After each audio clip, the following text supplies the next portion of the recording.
Depreciation का जो topic है काफ़ी इजी है, आप लोगों ने पहले भी किया हुआ है। जस्ट हम लोग क्या करेंगे, एक रिवीजन करेंगे पूरा टॉपिक का। आज हम लोग थोड़ा समझेंगे, थोड़ा पुराना जो छोटा छोटा चीज़ जो था वो भूल गए हैं या याद नहीं है अच्छे से, उसको फिर से एक बार दोबारा हम लोग देखेंगे। ठीक है। Okay, so depreciation first of all किन चीज़ों पे लगता है? डेप्रिसिएशन लगता है हमारे एसेट्स पे। ठीक है। ऐसी चीजें जो हम खरीदते हैं लंबे समय के लिए, उन चीजों के ऊपर हम डेप्रिसिएशन लगाते हैं। अच्छा, यहाँ पे एक मिसकंसेप्शन हमारा ये है कि सिर्फ उन्हीं एसेट्स पे डेप्रिसिएशन चार्ज होता है जो कि टैंजिबल एसेट्स होता है, जैसे कि आपका हो गया प्लांट, हो गया मशीनरी, हो गया। पर ये एक मिसकंसेप्शन है। हम इनटैंजिबल एसेट जैसे कि ट्रेडमार्क हो गया, पेटेंट हो गया, या कोई राइट हो गया, इन चीज़ों पे भी डेप्रिसिएशन चार्ज होता है। बट हम लोग वो बहुत ज़्यादा कॉमनली हम लोगों ने उस चीज़ के बारे में देखा नहीं है, तो हमको लगता है शायद उन पे नहीं होता, पर ये गलत चीज़ है। डेप्रिसिएशन हर एक एसेट पे चार्ज होता है, चाहे वो टैंजिबल एसेट हो, चाहे वो इंटैंजिबल एसेट हो। अच्छा, अब ज़रूरी नहीं है कि हर चीज़ में डेप्रिसिएशन जो चार्ज हो वो एक ही हो, सेम हो। डेप्रिसिएशन अलग अलग चीज़ों के ऊपर अलग अलग तरीके से चार्ज होती है। ठीक है, तो ये सब हम लोग जब सॉल्व करेंगे, क्वेश्चंस देखेंगे, तब हम लोग बेसिकली वहाँ पे डिटेल में समझेंगे। अभी बस ये समझ लीजिए कि डेप्रिसिएशन हर तरह के एसेट्स पे चार्ज होता है, चाहे वो टेंजिबल हो, चाहे वो इंटेंजिबल। टेंजिबल एसेट्स मतलब मशीनरी हो गया, प्लांट हो गया, जो चीज़ें हम देख सकते हैं। इंटेंजिबल मतलब वो चीज़ें हो गई जो हम नहीं देख सकते हैं। जस्ट वन सेकेंड, कोई ज्वाइन कर रहा है शायद। Fine, okay. नाउ, सो आज हम लोग क्या करेंगे, हम लोग कॉन्सेप्ट समझेंगे, ऑब्जेक्टिव समझेंगे, और थोड़ा डेप्रिसिएशन का जो मेथड्स है उनके बारे में समझेंगे। तो सबसे पहले कॉन्सेप्ट शुरू करने से पहले एक चीज़ मैं आप लोगों को बताता हूँ कि depreciation in simple accounting terms is an expenditure. ठीक है, ये एक खर्च है, एक्सपेंडिचर है। और ये कैसा एक्सपेंड, जब हम एक्सपेंडिचर बोल रहे हैं मतलब ही ये शॉर्ट टर्म है।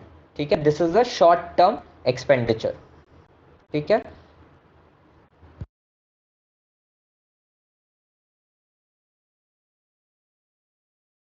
ओके, सो ये एक शॉर्ट टर्म एक्सपेंडिचर है। बट यहाँ पे एक और चीज समझने की जरूरत है कि ये एक नॉन कैश एक्सपेंडिचर है। ठीक है, नॉन कैश एक्सपेंडिचर का मीनिंग क्या है, ये आप लोगों ने कैश फ्लो स्टेटमेंट जब आप करेंगे तब ज्यादा अच्छे से समझ में आएगा। बट नॉन कैश एक्सपेंडिचर का मीनिंग ये है कि ऐसा एक्सपेंडिचर जिसके कारण कुछ पैसे बाहर नहीं जाते हैं कंपनी के। ठीक है, कंपनी इसको एक एक्सपेंडिचर के तरीके से दिखाती है, हम उसको प्रेजेंट करते हैं, but this is a assumed expenditure, जिसके कारण कोई एक्चुअल में एक्सपेंडिचर नहीं होता है। This is just to show us our correct profit and loss. ठीक है, सो ये तीन चीजें यहाँ पे डेप्रिसिएशन के बारे में पहले ही समझ लो कि डेप्रिसिएशन क्या है, एक शॉर्ट टर्म एक्सपेंडिचर है। ये शॉर्ट टर्म एक्सपेंडिचर क्या है, ये शॉर्ट टर्म एक्सपेंडिचर जो है ये नॉन कैश एक्सपेंडिचर है। इसका मतलब क्या है कि ये एक अज्यूम्ड एक्सपेंडिचर है, एक्चुअली में ये होता नहीं है, बट अकाउंटिंग पॉलिसीज में हम इसको दिखाते हैं, जिससे कि हमें जो प्रॉफिट है वो करेक्ट मिले, सही मिले अकाउंटिंग रूल्स के हिसाब से।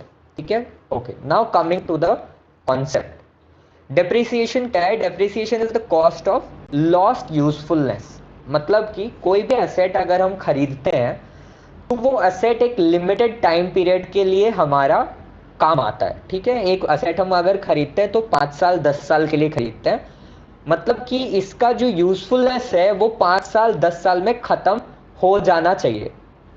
तो ये जो हम एक समझ के एक अप्रोप्रिएशन कर रहे हैं कि 10 साल में खत्म हो जाना चाहिए, इस चीज को हम अकाउंटिंग में कैसे दिखाएंगे? इस चीज को अकाउंटिंग में दिखाने के लिए हम ये डेप्रिसिएशन के कॉन्सेप्ट का यूज करते हैं कि अचानक से 10 साल बाद जब हम ये मशीन को चेंज कर रहे हैं या ये मशीन खराब हो जाती है, तब मुझे अचानक से पूरा एक्सपेंडिचर, पूरा खर्च ना उठाना पड़े।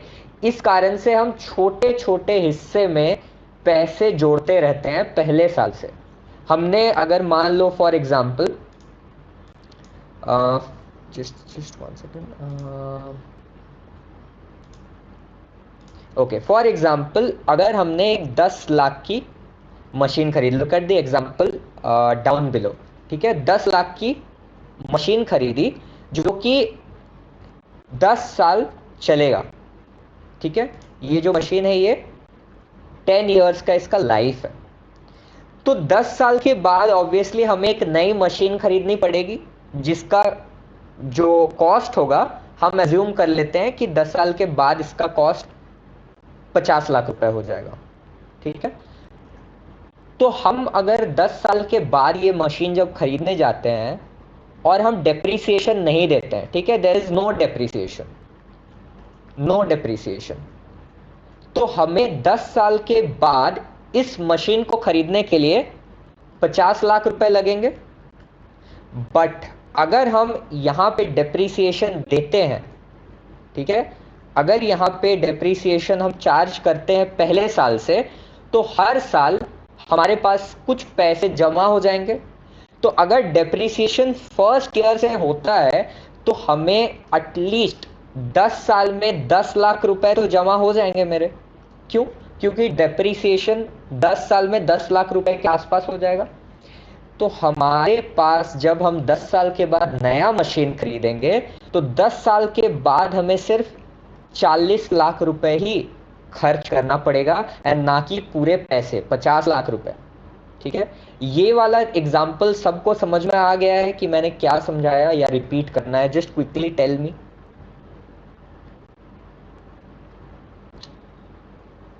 कोई भी अनम्यूट करके थोड़ा मुझे बता दो, ये एग्जाम्पल समझ में आया है या फिर से रिपीट करना है?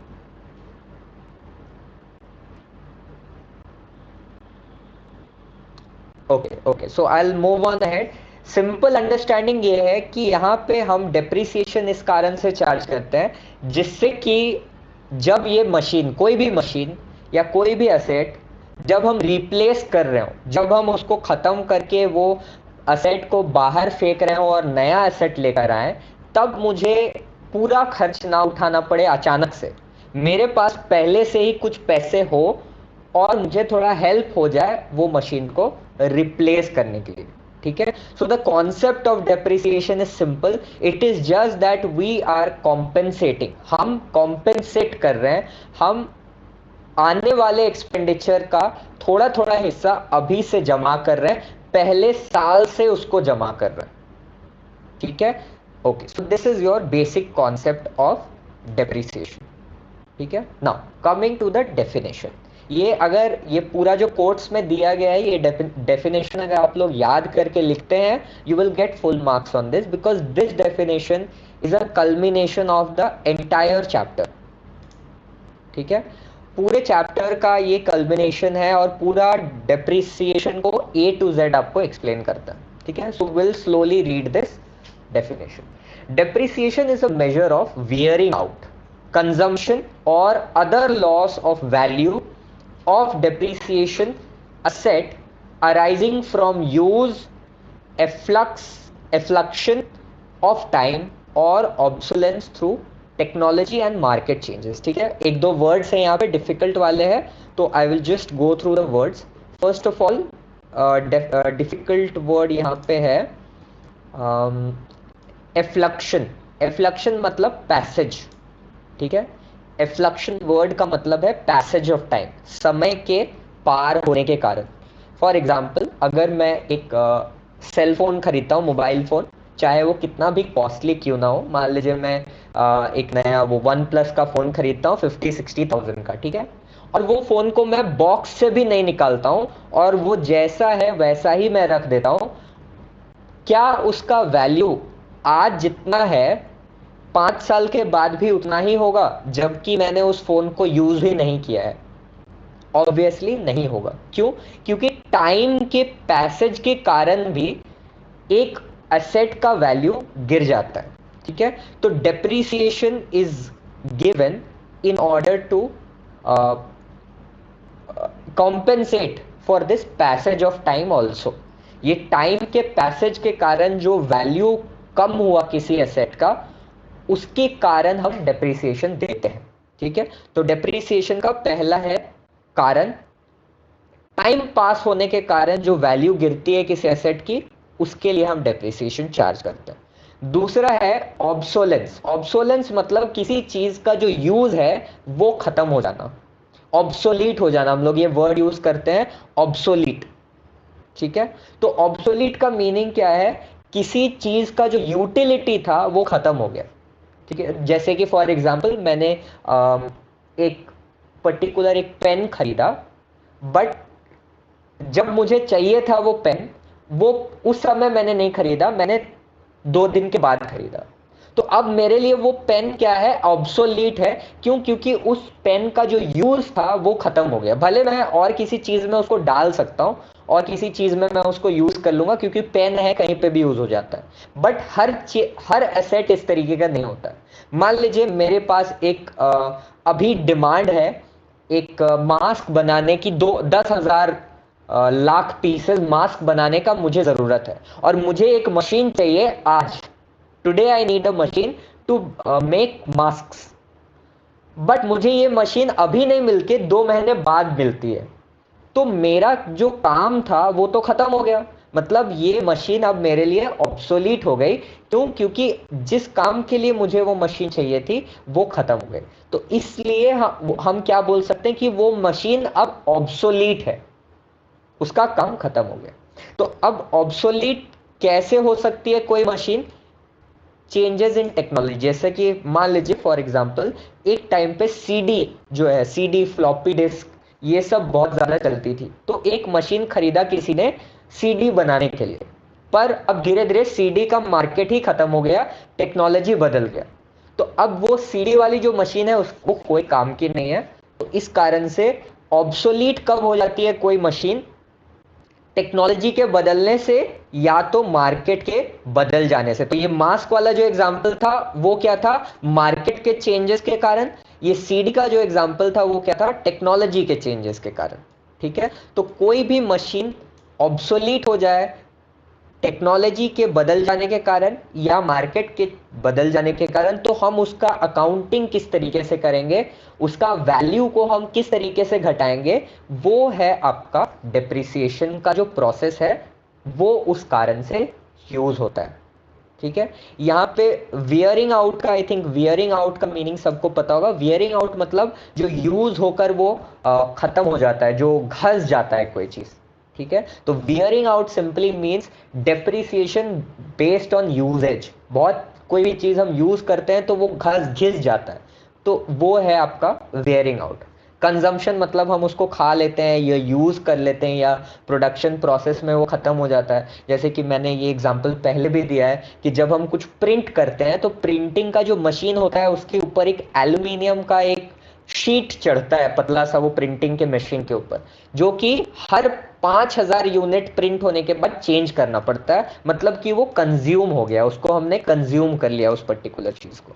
तो depreciation is the process of accounting for all of this meaning wearing out, consumption, effluxion of time मतलब passage of time, obsolescence through technology और market changes।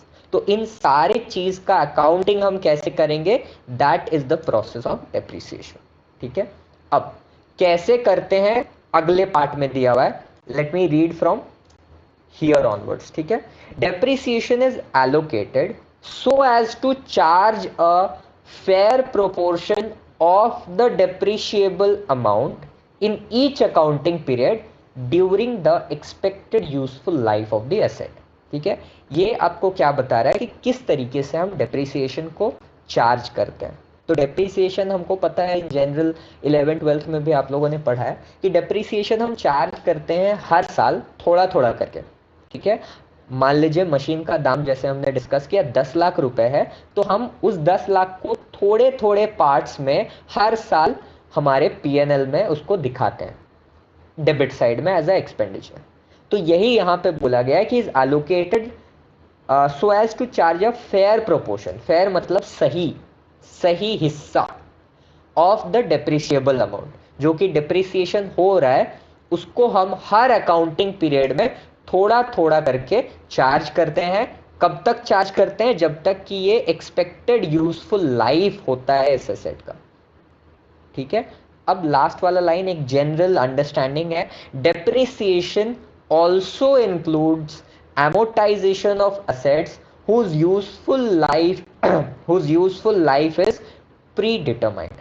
तो amortization आप लोग बाद में पढ़ेंगे, but amortization simply means writing off। ठीक है, किसी चीज को हम जैसे यूज करते हैं ये वर्ड की गुडविल रिटन ऑफ, या कोई भी चीज रिटन ऑफ जो होता है वो इन अ वे amortization का प्रोसेस होता है। तो डेप्रिसिएशन उस प्रोसेस में भी काम आता है, वो उस चीज का भी एक पार्ट है। तो this is your entire definition of depreciation. ठीक है, द फर्स्ट हाफ यहां तक, this talks about what depreciation does. The second part till here talks about how depreciation is charge, या डेप्रिसिएशन किस तरीके से हम अप्लाई करते हैं। और लास्ट वाला जो पार्ट है, इट टेल्स अस कि डेप्रिसिएशन क्या है एग्जैक्टली, उसमें क्या इंक्लूडेड है। Fine, okay, so just quickly if you want to write down, ये लिख लीजिए। If you want to screenshot, I think वहां पे छोटा स्क्रीनशॉट हो जाएगा, तो मैं बाद में इसको भेज दूंगा, ये पूरा पीपीटी ही आप लोगों को भेज दूंगा, तो अभी लिखने का जरूरत नहीं है, बट समझ लीजिए। ठीक है, hope everything is clear in this definition. I will move on ahead to the objectives. ठीक है, कि क्यों करते हैं डेप्रिसिएशन, क्या फायदा है। सबसे पहला, शुरुआत में ही मैंने बोला था कि प्रॉपर प्रॉफिट एंड लॉस, यहां पे मिसिंग है थोड़ा सा, प्रॉपर प्रॉफिट एंड लॉस को डिसाइड करने के लिए हम डेप्रिसिएशन चार्ज करते हैं। अकाउंटिंग टर्म्स में अगर हम डेप्रिसिएशन ना चार्ज करें तो वो जो प्रॉफिट आएगी वो सही नहीं होती है, that is not the correct profit. ठीक है, next one is to show the assets at its reasonable value. Reasonable value का मीनिंग क्या है? जैसे मैंने बोला कि एक एसेट मैंने खरीदा पर उसको यूज नहीं किया, इसका मतलब ये नहीं कि वो एसेट का वैल्यू कम नहीं हुआ। जितने भी दिन वो एसेट मेरे पास रहेगा, चाहे वो मैं यूज करूं या ना करूं, उस एसेट का वैल्यू कम होगा। ठीक है, भले उसको कुछ भी ना किया जाए। तो रीजनेबल वैल्यू दिखाने के लिए मेरा जब बैलेंस शीट में बनाता हूं तो वहां पे असेट्स का साइड को सही से दिखाने के लिए डेप्रिसिएशन को चार्ज करना बहुत जरूरी है। अदरवाइज क्या हो जाएगा, 15-20 साल बाद हो सकता है जो एसेट मैंने खरीदा था 50 लाख रुपए में, उसका आज के डेट में भी दाम 50 लाख रुपए दिखाएगा मेरा बैलेंस शीट में, जबकि उसका दाम 2 लाख रुपए भी नहीं है, क्योंकि मशीनरी आज से 20 साल पुरानी हो चुकी है। तो this is your second reason. ठीक है, third one is to maintain the original monetary investment of the asset intact. ठीक है, ओरिजिनली मैंने जितना पैसा इस पर्टिकुलर एसेट में डाला था वो वैल्यू को सही हिसाब में रख, सही उसका अकाउंटिंग होने के लिए हम इसको करते हैं। जैसे कि कोई हमारा, मान लीजिए हमने बैंक में कुछ पैसे इन्वेस्ट किए, मतलब कोई भी पैसे मैंने बैंक में रखे, फिक्स डिपॉजिट में रखे या सेविंग्स अकाउंट में रखे, जहां पे भी, तो क्या वो पैसे उसी तरीके से रह जाते हैं या वो पैसे का वैल्यू बढ़ता रहता है? ऑब्वियसली वो पैसे का वैल्यू बढ़ता है मेरे बैंक में, क्योंकि मुझे इंटरेस्ट मिलता है।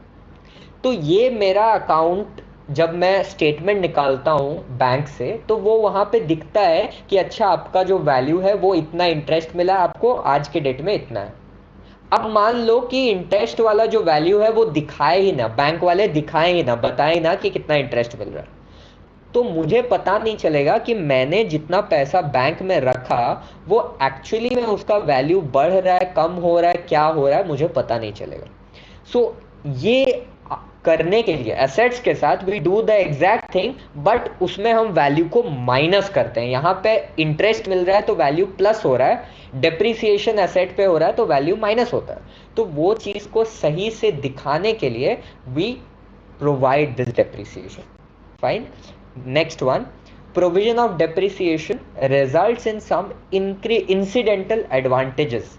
ठीक है, इंसिडेंटल एडवांटेजेस क्या हो गया, जैसे कि मैंने अभी बताया था कि अगर मुझे 10 साल के बाद एक असेट को नया खरीदना है, रिप्लेस करना है, ठीक है, तो मेरे पास 10 साल में कुछ पैसे जमा हो जाएंगे, सो दैट मैं जब उसको रिप्लेस करूंगा तो मुझे 50 लाख नहीं देने पड़ेंगे, पूरा खर्च 50 लाख नहीं करना पड़ेगा, मेरे पास ऑलरेडी 10 लाख रुपया जमा हो गया है, तो मेरा एक्चुअल एक्सपेंडिचर उस पर्टिकुलर साल में कितना होगा, 40 लाख का होगा।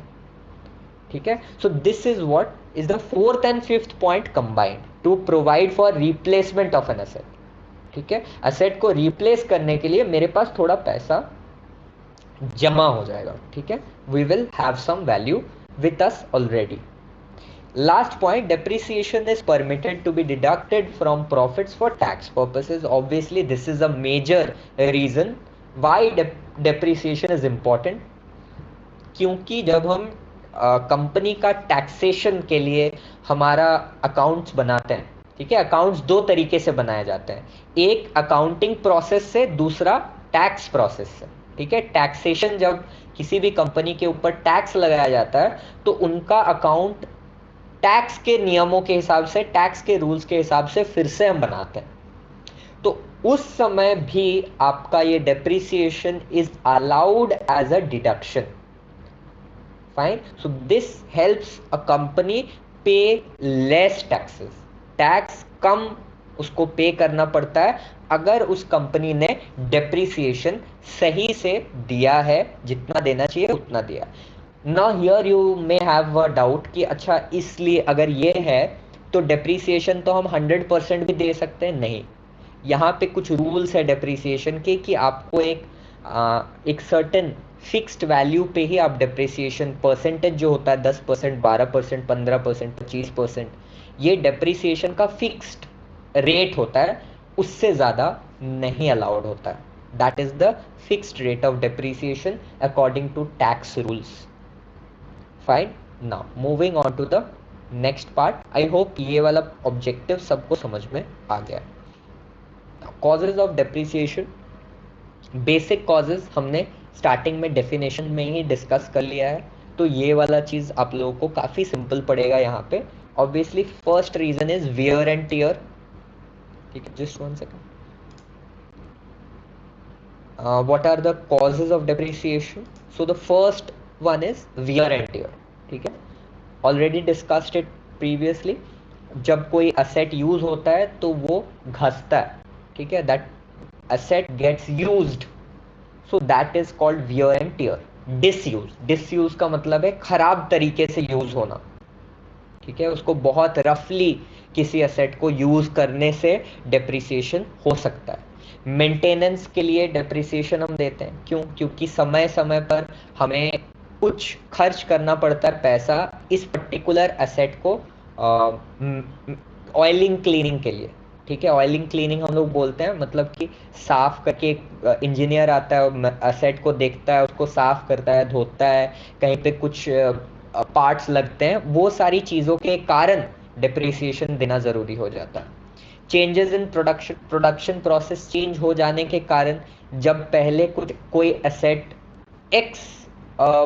एक्स यूनिट प्रोड्यूस कर रहा था बट चेंज होकर वो अब YZ यूनिट प्रोड्यूस कर रहा है, उस कारण से डेप्रिसिएशन हमको देना पड़ता है। ठीक है, रेस्ट्रिक्शन ऑफ प्रोडक्शन अगर कम भी हो जाए तब भी हमें डेप्रिसिएशन देना पड़ेगा, क्यों? क्योंकि पैसेज ऑफ टाइम है वहां पे।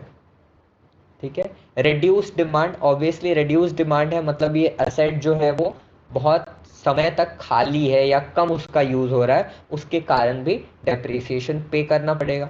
टेक्निकल प्रोग्रेस एंड डेप्लीशन, हमने ऑलरेडी देखा कि सीडी का कोई एक मशीन किसी ने खरीद लिया, सीडी मेकर, बट टेक्नोलॉजी बदल गया, अब लोग पेन ड्राइव और हार्ड ड्राइव यूज कर रहे हैं, अब वो सीडी वाला मशीन खत्म हो गया, उसका यूज खत्म हो गया, तो हम उस मशीन को अपने क्या बोल सकते हैं, अपने बैलेंस शीट से हटाएंगे कैसे? उसको हम धीरे धीरे डेप्रिसिएट करते जाएंगे और उसका वैल्यू 0 कर देंगे, तो वो हमारे बैलेंस शीट से हट जाएगा।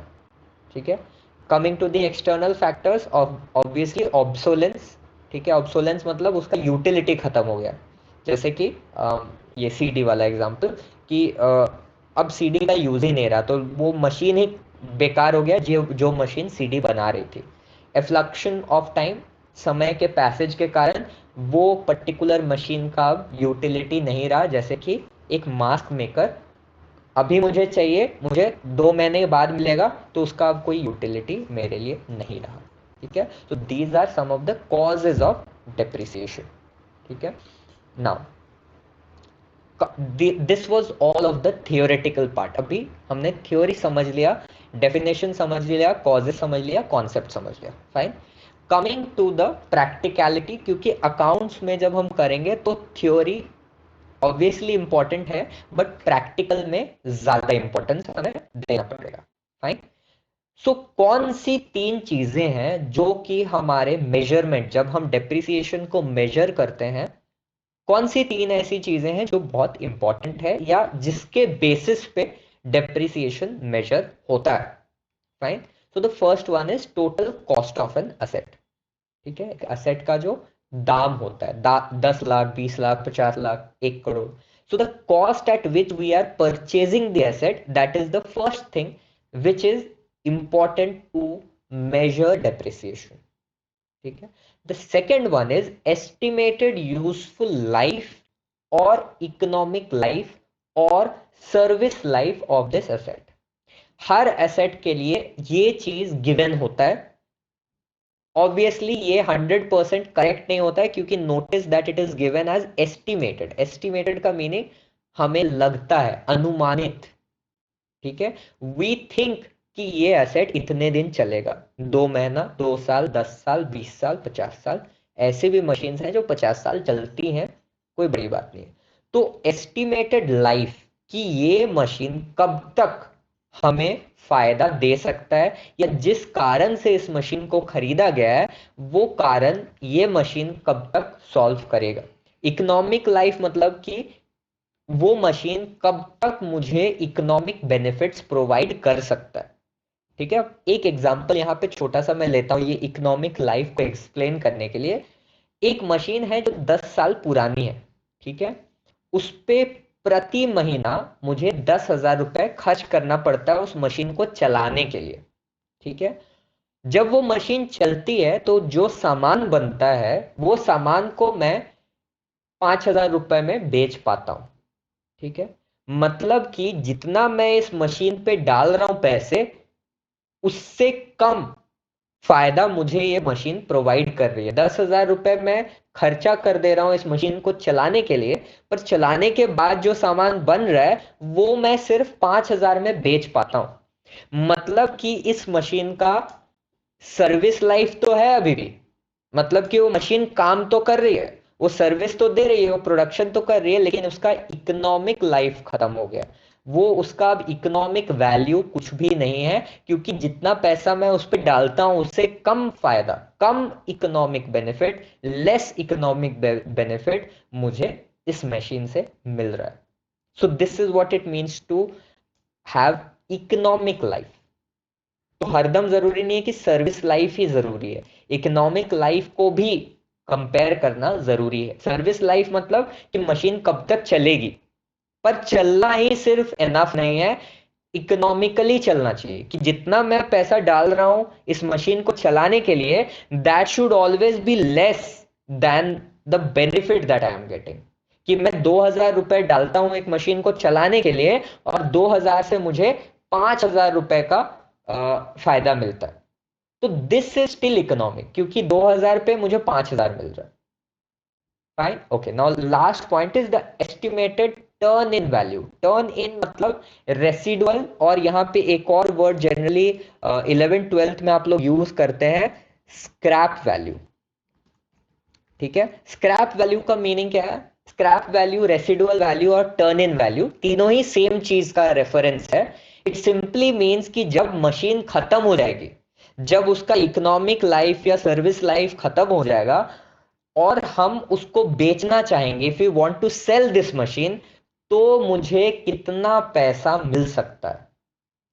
ठीक है, तो टर्मिनल वैल्यू, रेसिडुअल वैल्यू और scrap value simply is the selling price of this machine which has now lost its service life, economic life. जब हम उसको बेच रहे हैं तो मुझे कबाड़ी में कितना मिल रहा है। 10 साल एक मशीन ने काम किया, 10 साल काम करने के बाद जब मैं मशीन को बेच रहा हूं तो I am getting 50,000 rupees for this machine, meaning the scrap value, residual value और earning value of this machine is 50,000 rupees. ठीक है, so these are the three things which are very important, which are of मतलब the main factors which help us in the measurement of depreciation. Fine. Okay. Now, moving on to the methods कि हम depreciation को कैसे कैसे measure कर सकते हैं, या एक कंपनी जो है कौन से अलग अलग प्रोसेस से depreciation को measure कर सकती है। Now this is the part where things will be very important for you. आप लोगों के लिए ये वाला पार्ट बहुत इंपॉर्टेंट है, यहां से इंपॉर्टेंट चीजें स्टार्ट हो रही है। सो पे अटेंशन। तो the first two I think बहुत इजी है आप लोगों के लिए। फर्स्ट वाला स्ट्रेट लाइन मेथड, दूसरा है डिक्लाइनिंग चार्ज मेथड। तो मैं अभी ही बता दे रहा हूं कि अगर आप लोग ये नीचे वाला नहीं भी देखेंगे तो भी कोई प्रॉब्लम नहीं है, क्योंकि हमें सिर्फ ये दोनों पढ़ना है अभी के लिए। आपके बीकॉम सेमेस्टर 2 के लिए ये दो काफी है। ठीक है, बट अगर एक थियोरेटिकल क्वेश्चन आया कि explain the methods of recording depreciation, और आपने अगर सिर्फ ये पहला दो स्ट्रेट लाइन और डिक्लाइनिंग मतलब डिमिनिशिंग वैल्यू मेथड लिख दिया और आपने ऐसा सोचा कि मुझे फुल मार्क्स मिल जाएगा, तो ये गलत है। अगर थियोरेटिकल क्वेश्चन आता है on methods of depreciation, you will have to write at least 5-6। तो इस कारण से ये सारे जरूर ट्राई करिएगा याद करने के लिए। जस्ट नाम याद करना है, कुछ ज्यादा है नहीं। तो the third one is sum of years digit method. Next one is inventory और revaluation method. Next annuity method. Next depreciation fund method. ये डेप्रिसिएशन फंड वाला जो मेथड है ये बाद में यूज होता है। Next is machine hour method और प्रोडक्शन यूनिट मेथड। ये आपके कॉस्ट अकाउंटिंग में, जब हम लोग कॉस्ट अकाउंटिंग सेमेस्टर 5 में पढ़ेंगे, वहां पे ये आप लोगों को मिलेगा machine hour method. And the last one is depletion method. So these are a few ways of how a company can record or charge depreciation. ठीक है, ओके। सो आई होप यहां तक सबको क्लियर है। I will take a 15 second break and then I will continue.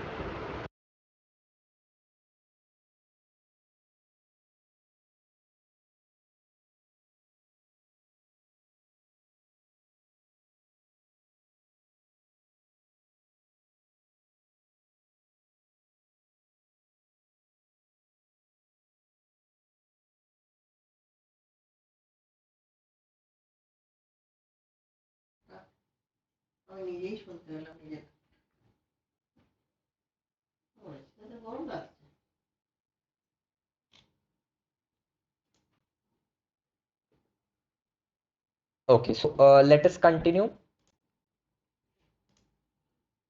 now, starting with the straight line method या fixed instalment method. काफी easy है, I think सबको ही आता है। एक बार हम लोग कर लेते हैं फिर भी रिवीजन के लिए। ठीक है, सिंपल है, आपका फॉर्मूला देख लो यहाँ पे। यहाँ पे हम क्या करते हैं, डेप्रिसिएशन को एक बार कैलकुलेट करते हैं शुरुआत में। ठीक है, जो पहला साल है उस साल में हम डेप्रिसिएशन को कैलकुलेट कर लेते हैं। जो भी डेप्रिसिएशन का अमाउंट आता है वही अमाउंट हम हर साल माइनस करते जाते हैं। दैट इज इट, यही है आपका स्ट्रेट लाइन मेथड। तो यहाँ पे फॉर्मूला क्या है डेप्रिसिएशन को, just 1 second, somebody is joining in, sorry, very late today. Okay, so formula क्या है यहाँ पे, टोटल कॉस्ट ऑफ एक्विजिशन। ठीक है, total cost of acquisition is simply the cost of this machine, जितने कॉस्ट पे मैंने ये मशीन को खरीदा।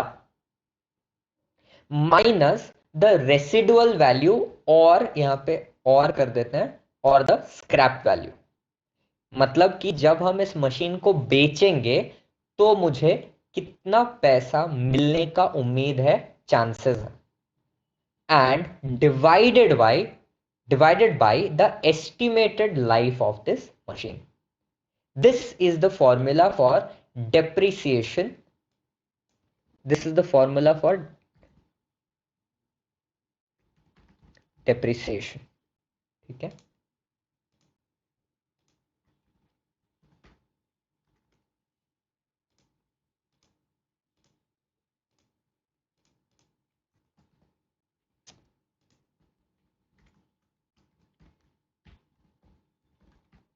ठीक है, this is the formula for depreciation. Total cost of acquisition minus residual value और scrap value divided by the estimated life. अब एक एग्जांपल देखते हैं यहां पे।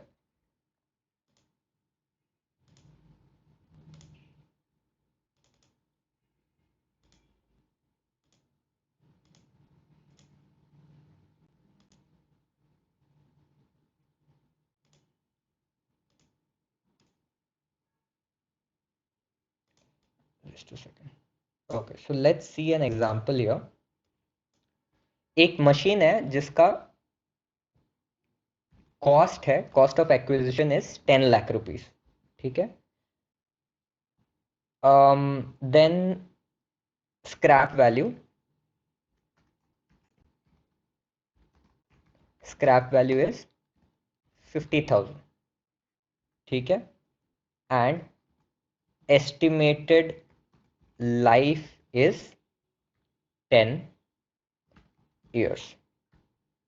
ठीक है, अब यहां पे एक और चीज मैं ऐड करता हूं, देखते हैं आप लोग क्या बोलते हैं। 10 लाख इज कॉस्ट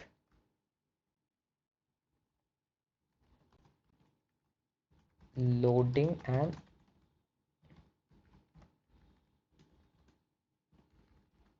ठीक है, loading and installation is 50,000। Now using the above formula, depreciation कितना होगा? Tell me the answer one by one, एक साथ में। यू कैन गो ahead and unmute yourself and tell me the answer of this। ये जो फॉर्मूला हमने ऊपर अभी देखा। हेलो सलीम, ऑडियो ऑन कर सकते हो, कोई प्रॉब्लम नहीं है। अगर बैकग्राउंड नॉइस नहीं है तो ऑडियो ऑन करके ट्राई टू आंसर। हमारा फॉर्मूला क्या है, एक बार मैं फिर से आप लोगों को दिखा देता हूँ। तो formula is this: total cost of acquisition minus residual value divided by the estimated life. तो अगर ये फॉर्मूला हम यूज करते हैं तो what is the answer for this particular question? What is the depreciation for this particular question?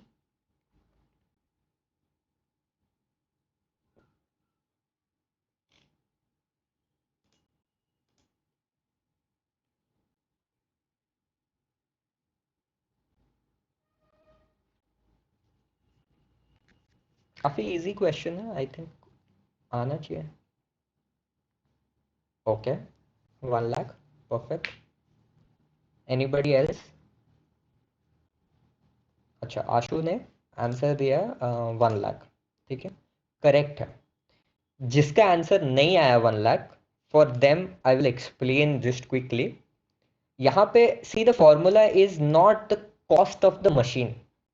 Formula में ऐसा नहीं बोला है कि cost of the machine, it is said cost. या सलीम टेल में, हाँ क्वेश्चन में कुछ नहीं। हाँ, स्क्रैप वैल्यू माइनस होगा। हम्म हम्म, या बट वही वही चीज एक्सप्लेन कर रहा हूँ। ओके, आपका 95,000 आया है, ठीक है।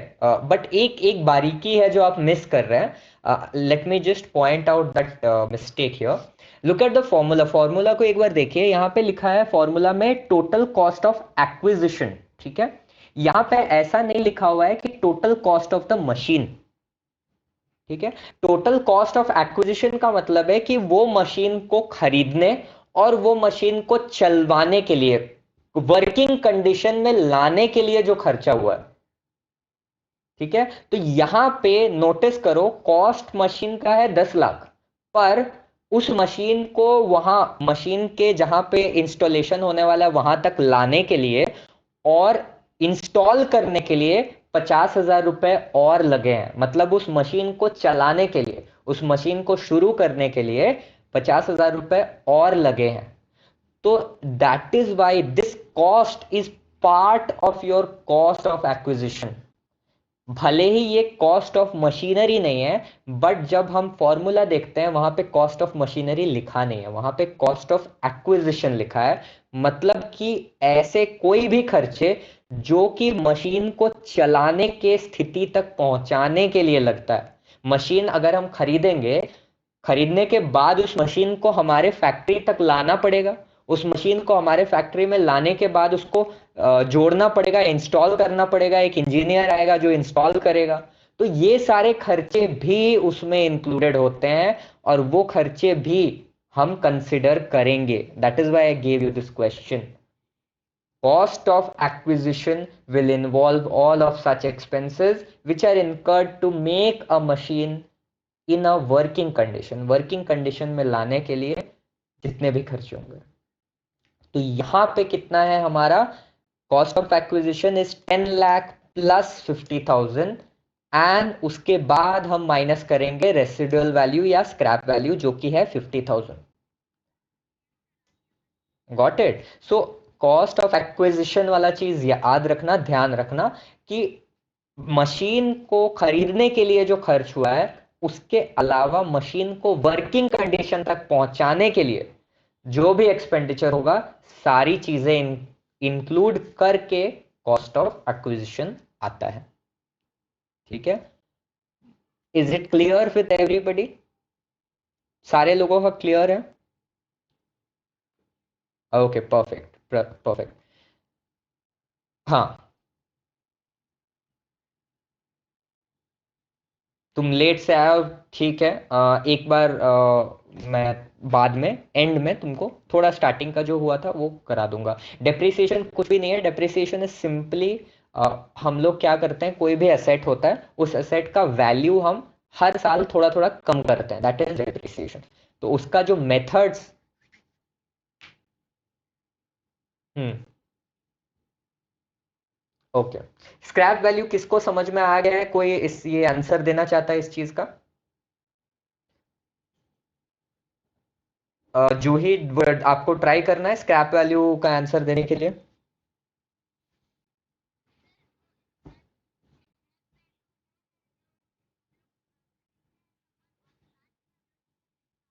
हम्म, ठीक है, ठीक है, ठीक है, समझ में आया सलीम। मतलब कि मान लीजिए आपका जो मशीन है वो 10 साल के बाद उसका वैल्यू, मतलब लाइफ खत्म हो जाता है आपका, उसको अब बेचना है। तो आप जब उसको बेच देते हैं 10 साल के बाद, तो आपको जो पैसे मिलते हैं that is your scrap value. ठीक है, मतलब कि मान लो ये जो 10 लाख की मशीन है ये 10 साल तक चली। 10वें साल में जब हम इसको बेचेंगे तो मुझे ऐसा लग रहा है कि मुझे 50,000 मिलेगा। तो that is my scrap value. ये वाला जो वैल्यू होता है ये एस्टिमेटेड होता है, क्योंकि ऑब्वियसली ये फ्यूचर है। स्क्रैप वैल्यू तो फ्यूचर की बात है ना, 10 साल बाद की बात है। क्या बोल रहे हो, आवाज नहीं आया?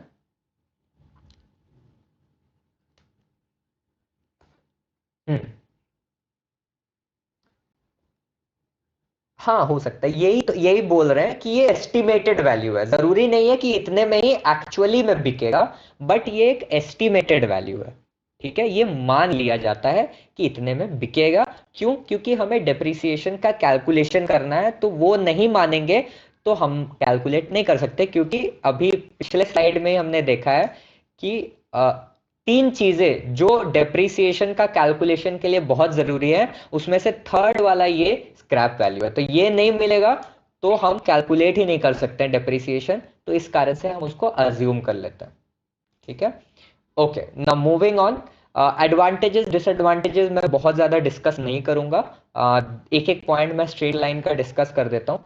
Straight line method obviously simple है बहुत, ठीक है। क्यों? क्योंकि इसमें कैलकुलेट जब हम करते हैं डेप्रिसिएशन वो एक बार करते हैं और बाकी हर साल में वही वाला खर्च माइनस किया जाता है, तो ऑब्वियसली बहुत इजी है, ठीक है। साल पहले बार जब हम मशीन हमने खरीदा, एक बार कैलकुलेट किया डेप्रिसिएशन, वही डेप्रिसिएशन जो कैलकुलेट हुआ यहाँ पे, जैसे इस पर्टिकुलर एग्जांपल में कितना आया, 1 लाख रुपीज आया, तो अब हर साल 1 लाख रुपए हम माइनस करते जाएंगे जब तक ये मशीन मेरा रहेगा, मतलब कि 10 साल तक, ठीक है। तो इस कारण से ये बहुत आसान है, ठीक है। इसका दूसरा फायदा ये है कि यूनिफॉर्म है, चेंज नहीं होता ऑब्वियसली, क्योंकि हर साल 1-1 लाख रुपए है तो चेंज नहीं हो सकता, गलती नहीं होगी किसी से। कोई भी अकाउंटेंट अगर नया आया तो वो गलती नहीं करेगा इसको, क्यों? क्योंकि पिछले साल भी वही था, इस साल भी वही है, अगले साल भी वही रहेगा, तो गलती की गुंजाइश कम है यहाँ पे, ठीक है। ओके, अब डिसएडवांटेज पहला क्या है कि हर साल जरूरी नहीं है कि मशीन उतना ही अमाउंट से डेप्रिशिएट हो।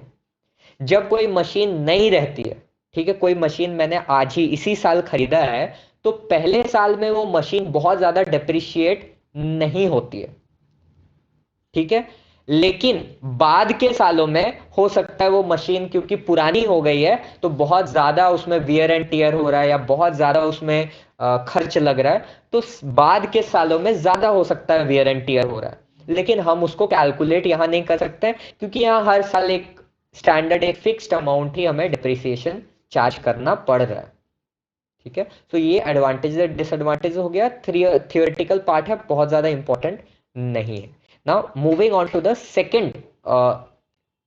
सेकंड मेथड ऑफ डेप्रिसिएशन, जो कि जो कि थोड़ा डिफिकल्ट है, ठीक है। It is the diminishing value method. इसको एक और नाम से हम जानते हैं, which is the written down value method, ठीक है। ये एक ही मेथड का नाम है। इसमें क्या करते हैं, हम हर साल डेप्रिसिएशन कैलकुलेट करते हैं, ठीक है। आप लोगों ने ये आई थिंक 12th स्टैंडर्ड में किया होगा। देखते हैं इसमें क्या होता है। यहां पे क्या करते हैं, एक एग्जांपल आई थिंक मेरे पास है शायद, अ, अच्छा एक एग्जांपल यहां पे हम लोग लेते हैं। ओरली समझाने से अच्छा ये एग्जांपल के थ्रू इजी हो जाएगा आप लोग। ओके, सो एक मशीन है, वही सेम एग्जांपल लेते हैं जिसका कॉस्ट है 10 लाख रुपए, ठीक है। यहाँ पे मैं डेप्रिसिएशन डायरेक्टली दे रहा हूँ कि डेप्रिसिएशन का जो रेट है वो 10% है, ठीक है। एंड ये मशीन जो है ये 10 years तक चलेगी, फाइन। अब रिटन डाउन वैल्यू मेथड में हम डेप्रिसिएशन कैसे कैलकुलेट करते हैं? रिटन डाउन वैल्यू मेथड में हर साल डेप्रिसिएशन कैलकुलेट होता है। तो फर्स्ट ईयर के लिए क्या होगा, ये 10 लाख पे 10 लाख पे 10% डालेंगे, 1 लाख हो जाएगा, 1 लाख डायरेक्टली, फाइन। फाइन, ये इजी था। अब सेकेंड ईयर में इस पर्टिकुलर मशीन का वैल्यू कितना है वो मुझे पहले कैलकुलेट करना पड़ेगा। क्यों? क्योंकि पिछले साल जब मैंने मशीन खरीदा था तब उसका वैल्यू था 10 लाख, पर अब मैंने डेप्रिसिएशन 1 लाख दे दिया, मतलब कि मेरा वैल्यू कितना बचा, 10 - 1 which is equal to 9 lakh, perfect जोई। तो now my depreciation will be on this particular exactly on this particular 9 lakh, and 9 lakh पे हम मल्टीप्लाई करेंगे 10%, so that will be 90,000, perfect, ठीक है। नाउ ये 2 साल हो गया, तीसरे साल में, थर्ड ईयर में फिर से वही करना पड़ेगा। मेरे पास पिछले साल कितना वैल्यू था, 9 लाख रुपीज, पर मैंने कितना डिप्रिसिएशन दे दिया, 90,000 दे दिया। Meaning I am left with 9 lakh minus 90,000 which is equal to 8,10,000, है ना। 9 लाख में 90,000 माइनस कर दिया तो हमारे पास कितना वैल्यू बचा मशीन का, 8,10,000 रुपए। तो now my depreciation will be calculated on this value of 8,10,000। तो हमारा कितना हो जाएगा, 81,000। It is exactly same, not exactly same, exactly opposite to your interest. Interest में क्या करते हैं, हमारे पास कुछ पैसे रहते हैं, उसके ऊपर हम इंटरेस्ट ऐड करते जाते हैं हर साल। इसमें क्या कर रहे हैं, हमारे पास कुछ पैसे हैं, उसको हम रिड्यूस करते जा रहे हैं, उसको हम रिड्यूस करते जा रहे हैं हर साल, and we are getting lesser and lesser value each year. ठीक है, सो थर्ड ईयर का ये हो गया। फिर फोर्थ ईयर का क्या हो जाएगा, अगेन 8,10,000 माइनस 81,000 करेंगे।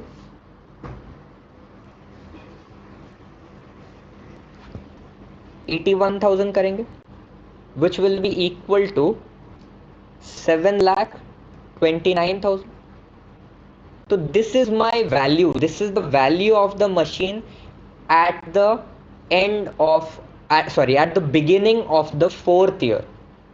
तो अब इस वैल्यू पे मुझे 10% इंटरेस्ट देना पड़ेगा, and I will have my depreciation at 72,900।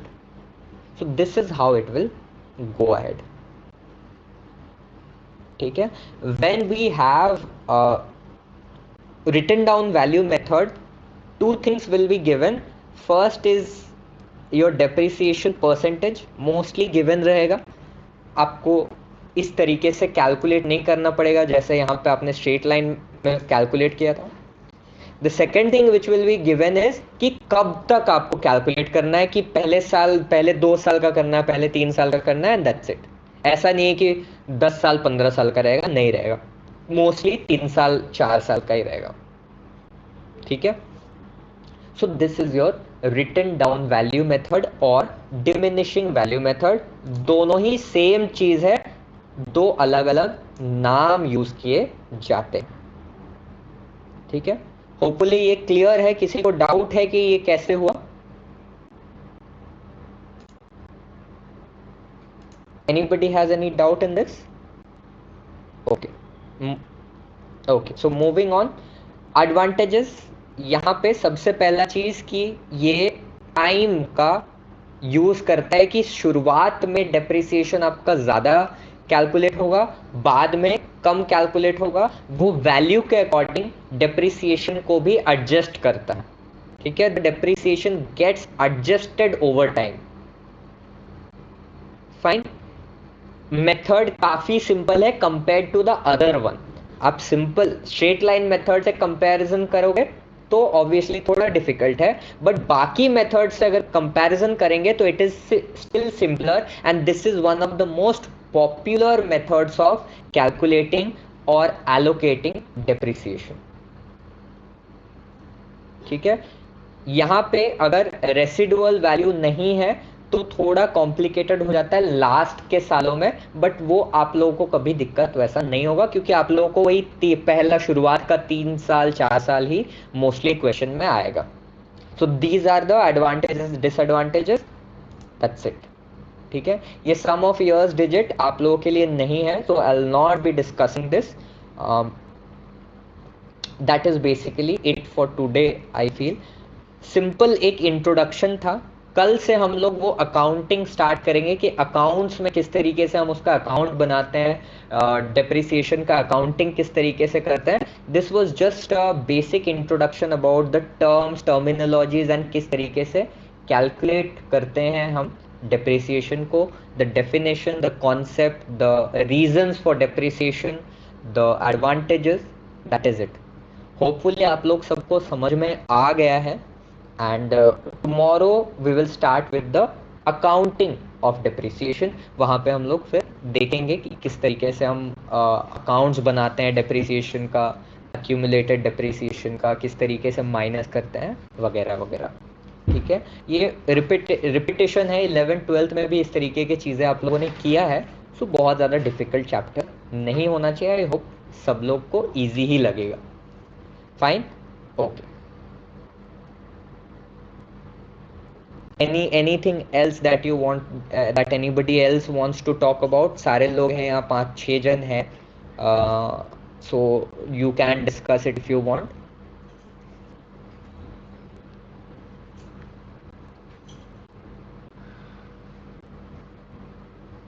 Okay, PDF, हाँ अभी तुरंत ये जो पीपीटी है इसको हम पीडीएफ कन्वर्ट करके आप लोग को भेज देंगे। एक एग्जाम्पल वाला पीपीटी है वो वाला हम भेजते हैं, तो वो थोड़ा इजी होगा। ये वाला पीपीटी में एग्जाम्पल नहीं था, एक और पीपीटी है उसमें एग्जाम्पल है, वो आई विल सेंड। हाँ क्षितिज बोलो। या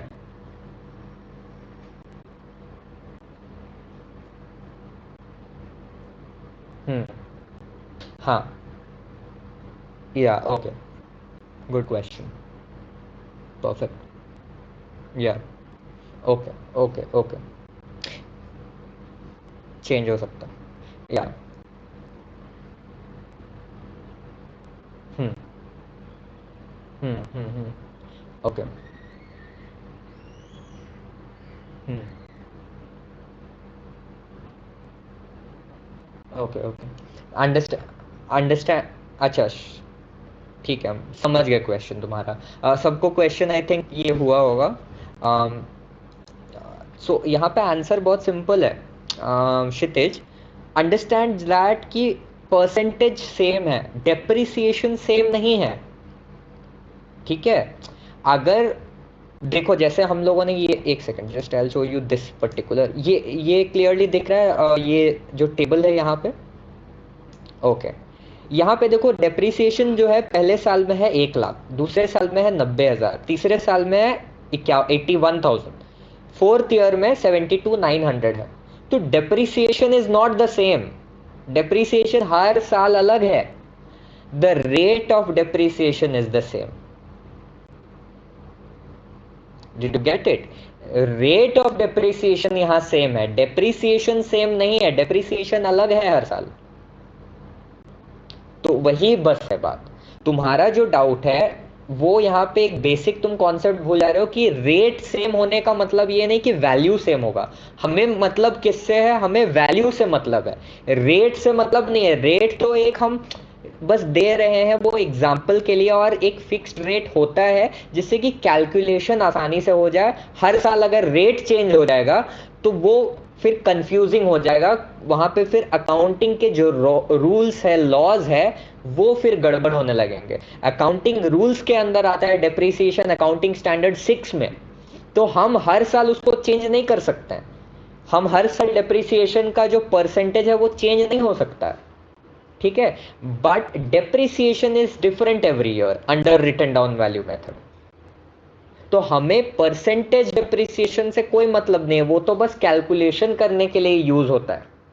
हमें वैल्यू ऑफ डेप्रिसिएशन जो आ रहा है कैलकुलेशन के बाद, वो वैल्यू से मतलब है, ठीक है। यहाँ पे एक दो चीज और, जब आगे जाओगे डिफिकल्टी लेवल बढ़ेगी तो समझोगे। हम थोड़ा सा इंट्रो अभी दे देते हैं कि जब अगर कोई चेंज करना चाहे, ठीक है, अगर मान लो 10% से तुम उसको डेप्रिसिएशन को बढ़ा के 12% करना चाह रहे हो, तो ये किया जा सकता है। बट इसको करने के लिए तुमको अकाउंटिंग जो है एडजस्टमेंट करना पड़ेगा बहुत सारा शुरुआत से, कि मशीन का जब से मैंने 10% दिया है तब से मुझे 12% के बेसिस पे कैलकुलेट करके देखना पड़ेगा कि कितने का डिफरेंस है, और उस वैल्यू को फिर मुझे एडजस्ट करना पड़ेगा। तो बहुत लंबा प्रोसेस है डेप्रिसिएशन का परसेंटेज को चेंज करने का। हो सकता है, but it is a very complex process. क्यों? क्योंकि ये अकाउंटिंग स्टैंडर्ड्स के ऊपर बेस्ड है।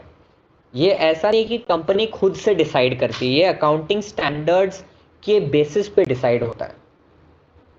एंड हर शुरुआत में तुम शायद नहीं थे, स्टार्टिंग में ही हम बोले थे कि हर अलग अलग टाइप ऑफ मशीन में, हर अलग अलग टाइप ऑफ असेट में अलग अलग रेट ऑफ डेप्रिसिएशन लगता है। ठीक है, किसी पर्टिकुलर मशीनरी पे 10% लग सकता है, किसी पर्टिकुलर पे 12% लग सकता है, किसी पे 20%, 25% भी लग सकता है, किसी पे 2% भी लग सकता है। So it depends on the, ये वही तो बोल रहे हैं, ये जो डिसीजन होता है ये अकाउंटिंग स्टैंडर्ड्स में गिवन है।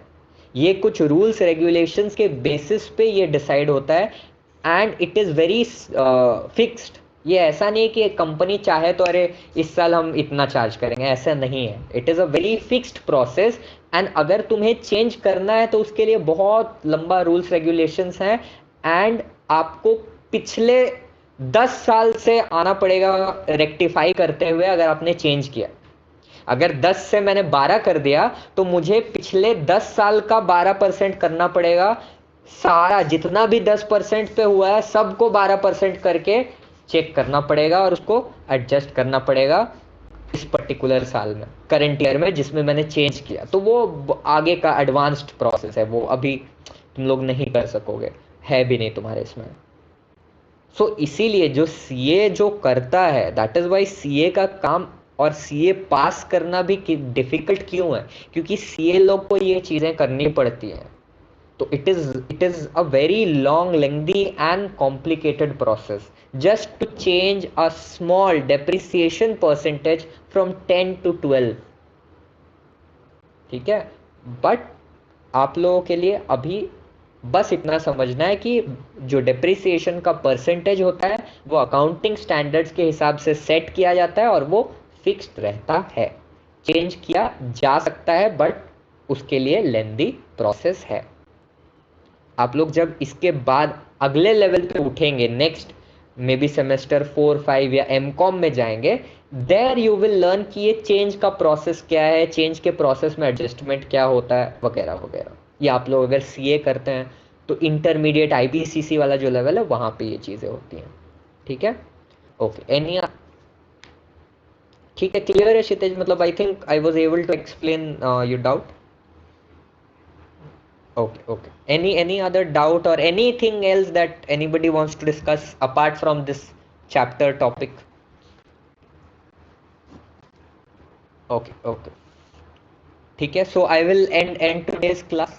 If nobody else has a doubt, अगर किसी को डाउट है और वो ऑडियो में नहीं बोलना चाहता है तो आप चैट में भी लिख के भेज सकते हैं। There is a chat option, अगर ऑडियो में नहीं आना है तो that is also available. So वो भी आप लोग यूज़ कर सकते हैं, बट आई फील छोटा सा था तो आज उतना डाउट नहीं होगा। So that is all for today. From tomorrow we will start discussing the accounting process of depreciation. ठीक है, ओके।